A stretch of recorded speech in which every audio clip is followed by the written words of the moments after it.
Nako, heto na po mga kabayan, Senator Marcoleta sumabog na. Nako po, Marcoleta sumabog na ang galit kay Lacson. Wala siyang respeto, wag kang magmalinis. Nako po, yan mga kabayan ang ating alamin sa video ito. Pero bago po natin simulan yan, palike naman po muna ng video ito. Malaking tulong po yan. Maraming salamat po. At eto nga, bago po natin i-play yan mga kabayan, eto, pasadahan po muna natin itong utang ng Pilipinas. Nako, umabot na po mga kabayan ang pambansang utang, umabot na sa 18.49 trilyon. Nako po napakalaki na po ng utang natin at hindi pa po patapos na nga ang kanyang termino, pero 2 taon pa mga kabayan. Ibig sabihin madadagdagan pa po ito. Baka nga, sabi nga ng ibang eksperto, baka nga raw po umabot ang ating utang bago magtapos ang termino ni President Bongbong Marcos Jr. sa 21 trilyon. Aba, naku, napakalaking pera niyan mga kabayan. Utang ng Pilipinas, saan napunta yan? Wala naman po tayong nakikitang mga malalaking proyekto mga kabayan. Ito po ang naging komento ng ating mga kabayan patungkol dyan. Sabi po dito ni Lalaine, thank you BBM, naubos kakaayuda. Totoo, puro ayuda kasi. Yan ang BBM, means bagong Pilipinas, bagong mukha, may prinsipyo, may isang salita. Wow. Bago matapos ang termino niya sa 2028, aabot yan ng 20 trilyon. At isisisi sa Duterte. Speaking of isisisi sa Duterte, mamaya ipapakita po natin. Talagang Duterte po talagang sinisi ni Claire Castro mga kababayan. Anong aasahan natin dyan? Diba? Sabi po dito ni Kate, labas mga ka-BBM dyan, pakipaliwanag ay nyari. Saan inilagay ang inutang? Nako, legacy again, pang Guinness Book of Record. Malapit na maging 20 trillion, congrats, sabi po ni Kutz, no?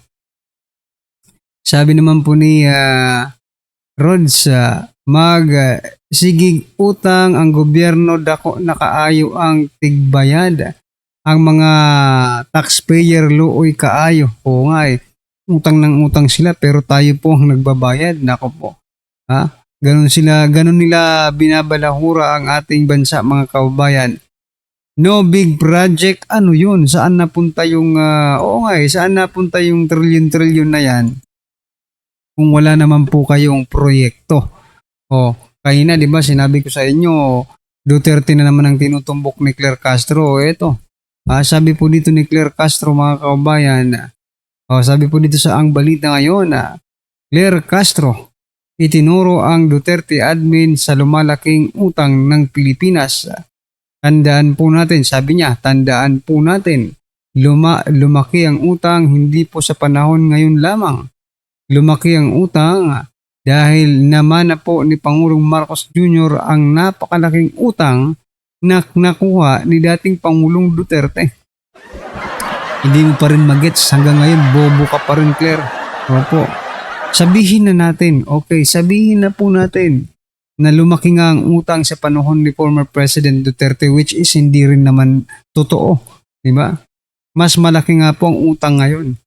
Pero kung iisipin mo, Claire Castro, sa panahon po ni former President Duterte, napakarami pong build program.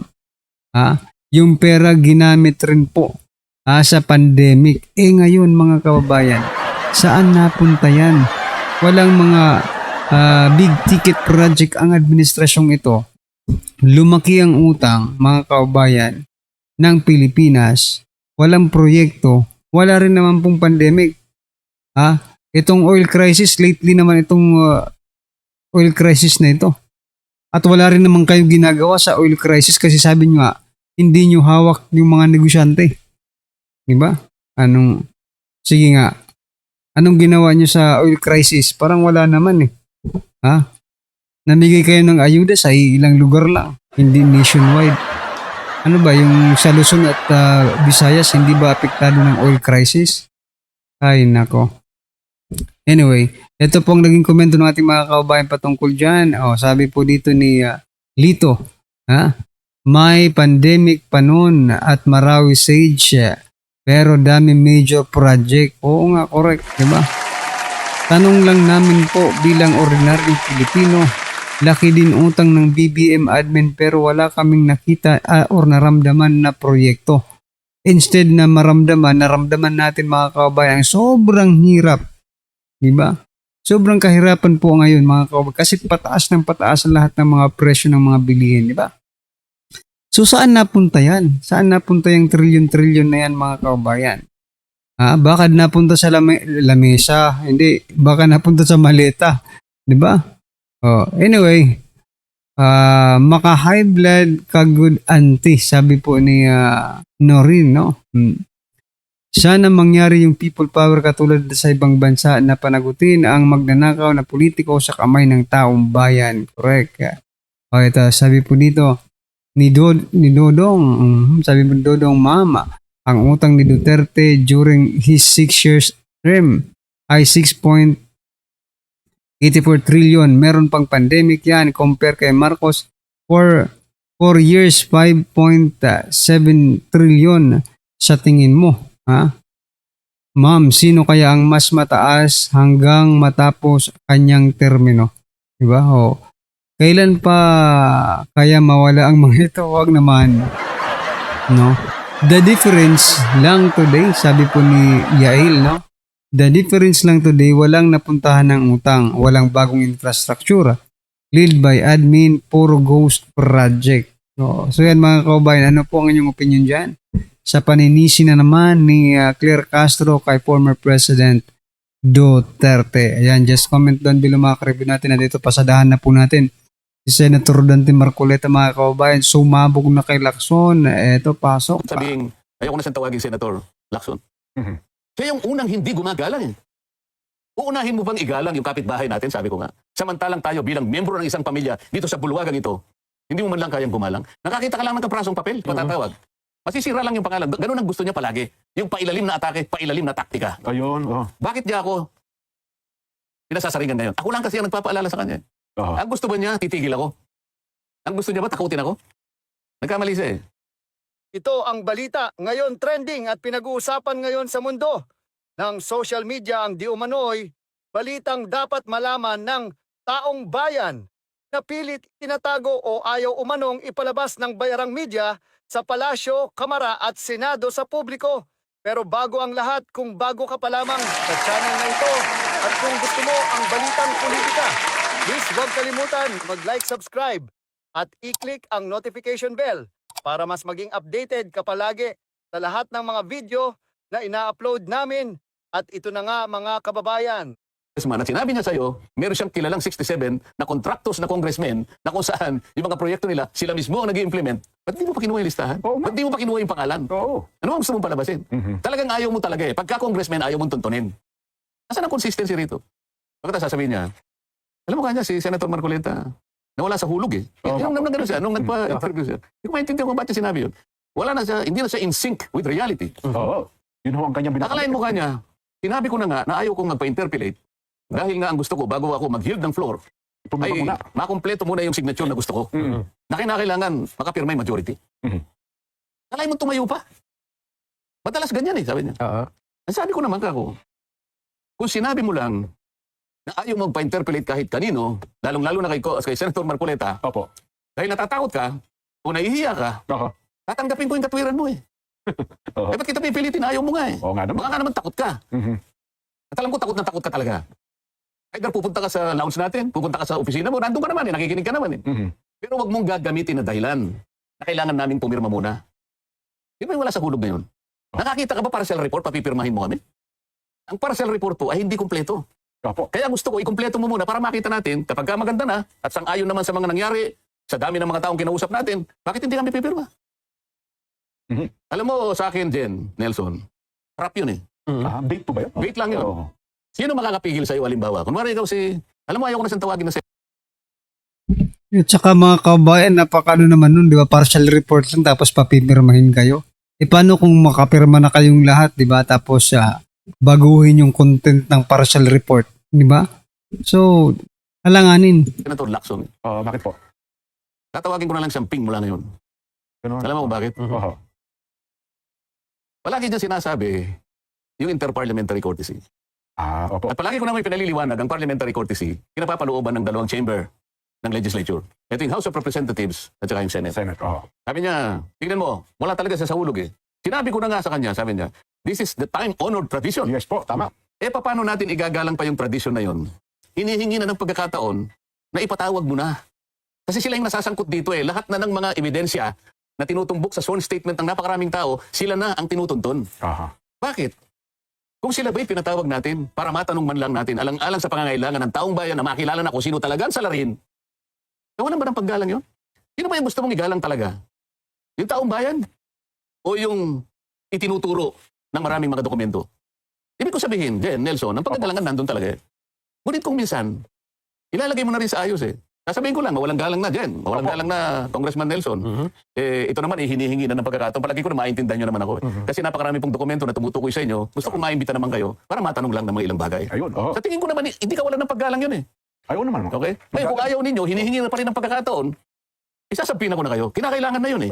Kasi mas importante ang kahilingan ng taong bayan sapagkat sila talaga ang pinakamataas na kapangyarihan sa ating bansa. Sila ang pinagmumulan ng kapangyarihan. Kaya nandiyan ang nanunungkulan dahil sa kanila. Silang naglagay dyan. Yes po. Ngayon, bakit ko sasabihin, ayoko na siyang tawagin Senator Lacson? Kaya yung unang hindi gumagalang eh. Uunahin mo bang igalang yung kapitbahay natin, sabi ko nga. Samantalang tayo bilang miyembro ng isang pamilya dito sa bulwagang ito, hindi mo man lang kayang gumalang. Nakakita ka lang ng kaprasong papel. Sasabihin mo na kinakailangan dali sa ombudsman para... May imbestigahan na kagad, Paano? Halimbawa lang naman to, Nelson. Parehas nga po sila ni Lacson ni Soto, di ba mga kaubayan? Mas ginagalang pa po nila yung House of Representatives. Kasi nung naalala nyo po, no, nung kasagsagan po ng flood control, no, tumawag si Soto kay Romualdez, di ba? O, gusto pang magpaalam, nako po. Gusto pa, pag yung pag-invite yun eh, di ba? Halimbawa, sa Lunes, bibigyan ko siya ng kaprasong papel. Opo.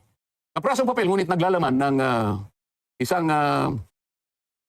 validated na impormasyon na yung aming Senate President ay humiling din ng mga projects. At ito ay validated sapagkat galing ito sa DPWH. Opo. Hindi lang basta... Hindi 500, hindi sulat na talagang pirmado. Formal ano to eh. Request. Merong covering letter na galing sa DPWH. At naka-attach yung kahilingan ng aming Senate President. Hindi 500 million, 3.5 billion. Wow, ang laki. Mangangako ba siya na kagyat siyang tatawag ng press con para sabihin niya, kailangan ito daling kagad sa ombudsman? Bakit ganun ang style niya? Pero yung kahilingan nila, wala masama dun, ha? Wala. Sabi ko nga, sa buhay ng Isang senador. mga senador at saka sa mga congressmen, karaniwan na yung hihilingin sa'yo na paki-endorse nyo po ito. Opo. Matagal na po kasi ito, hinihiling namin. Ang laki pong tulong nito sa aming komunidad eh. Baka po, kung kayo pong mag-endorse, Napagbibigyan siguro. umaasa rin sila. Ipagkakait mo ba yun dyan? Baka sakali nga naman pagka-endorse mo, baka naman ibinigay nga. Hindi dahil sa gusto mo magpasikat. Kung hindi, yung hinihiling nila eh. Opo. Ano ngayon ang sasabihin niya? Kung nakikinig ka, alam ko naman nakikinig ka eh. Bibigyan kita sa Lunes kung gusto mo. Pero ito wala pong wala po akong ibig sabihin sa aming Senate President. Umunahang kailangan po lilinawin ko na ito. Sa 22 kasama ko pa sa Senado, kailangan po marinig ninyo to. Wala po akong issue sa kanila. Yes po. Nakikita ko po sa kanila ang pagkagalangan sa bawat isa sa amin. Ito po, ipaliliwanag ko sa iyo kung paano. Marami pong beses na hindi po kami nagkakaayon-ayon sa maraming bagay sapagkat maraming pananaw po dito, maraming opinyon. Yes po. Ang Senado po kasi ay tinawag na isang parliamentary institution. Yes. Ito po ay isang deliberative assembly. Dito po talaga tatalakayin, magdidebate po kayo rito. Ngunit walang personalan. Walang personalan po. 24 Republic na rin yan, di ba? Ganon. Ngayon, sa 22 kasama ko ron, wala po ako masasabi sa kanila. Kung minsan po, kahit na kaiba yung pananaw, ganon din sila sa akin. Pero pag nakita ko na meron silang pakikiusap, pwede mo bang pirmahan ito? Yes, Kasi ito, pipirma ako. Walang pag-aalinlangan. Pumipirma ako. Alam po nila lahat yun. Ganon po yung pagkagalangan. Kahit na hindi tayo nagkakasundo sa ibang bagay sapagkat ito'y opinion lang at meron tayong sariling pananaw kung paano natin i-approach ang bawat panukalang batas, hindi natin pinapayagan na pag-aaway-awayin natin ang sarili natin sapagkat kapwa tayo naglilingkod sa mamamayan. Yes. Pero si Ping nag-iisa lang siya. Ganito ang kanyang ugali. Palaging ganito. Kaya nung sinabi ko, nakakita ng 67. Nakita ko yung tumayo siya.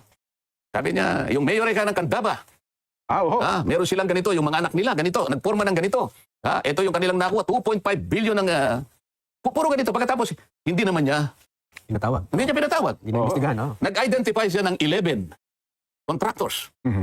Sa kanya privilege speech. Alam mo yan, pag nag-privilege speech diyan, makikita mo, talagang parang kompleto sa Ricardo, sabi nga nila. Opo. Maganda yung graphics. Maganda yung Hindi lang graphics. Presentation, no. Maluluma si Lino Broca rito. Ayun. Kompleto yung cinematography, merong screenplay, Pati sound effects, ano. sound, kulang na lang, musical scoring, maniwala ka sa. Natatandaan ko sa inyo sinasabi nyo, BBB yata yun no? Yun nga, Oo, mga anak daw nila. Oo. Ngayon, ang ibig ko sabihin, bigla siya magsasalita, ngunit hindi naman niya itutuloy. Hindi niya patatawag.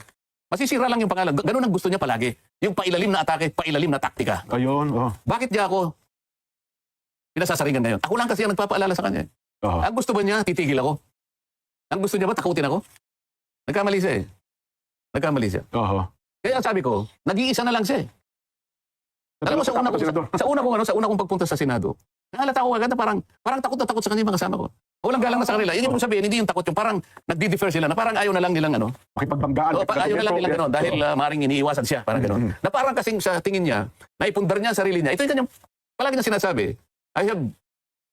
I've spent 50 years of service in government. No? Na parang walang ka-blemis-blemis. Parang walang kulubot. Parang Walang kabahid-bahid ng ano. walang bahid dungit. Yes po, oo. So yun mga kababayan, ano po inyong opinion, reaction patungkol po sa video ito? Just comment down below. At syempre, huwag pong kalimutang i-like ang video ito. Malaking tulong po yan. Maraming salamat po.